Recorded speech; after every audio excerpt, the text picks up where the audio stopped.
ரத்தத்தால் இந்த பூமியில் எழுதப்பட வேண்டும் என்று தேவனின் சித்தமாயிருக்கிறது. என் சித்தமே உன் சித்தம், சித்தமே நம் சித்தம்.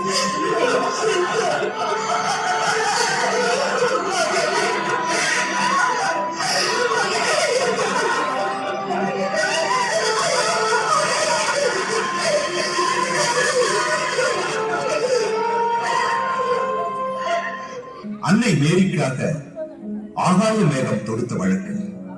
மலரினும் மெல்லிய மனம் கொண்ட மரியன்னை தன் மகனை கண்டு துடிக்கிறாள். அருகில் வரவோ ஆறுதல் கூடவோ அனுமதிக்காத கயவர் கூட்டம்.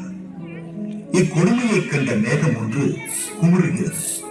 குற்றமில்லாதவரை கூடி வதைத்த கொடியவரை சாடுகிறது. நிறுத்துங்கள் சேவகரே, நிறுத்துங்கள். நான் மேகம் பேசுகிறேன். மரண தீர்ப்பு விதிக்கப்பட்ட மகனை கண்ட தாய்க்கு பெற்ற மகனோடு ஒரு வார்த்தை பேசக்கூட அனுமதி இல்லையா? நீங்கள் தடுத்தால் தடைபட்டு நின்றுவிட இது தன்னலம் கொண்ட தனிமனித அன்பா? அல்ல, தெய்வீக பேரன்பு. இதோ வார்த்தைகள் ஏதுமின்றி விழிகளின் வழியே விண்ணக வேந்தன் வியாகுல தாயின் வேதனை நீங்க ஆறுதல் மொழி கூறுகிறார்.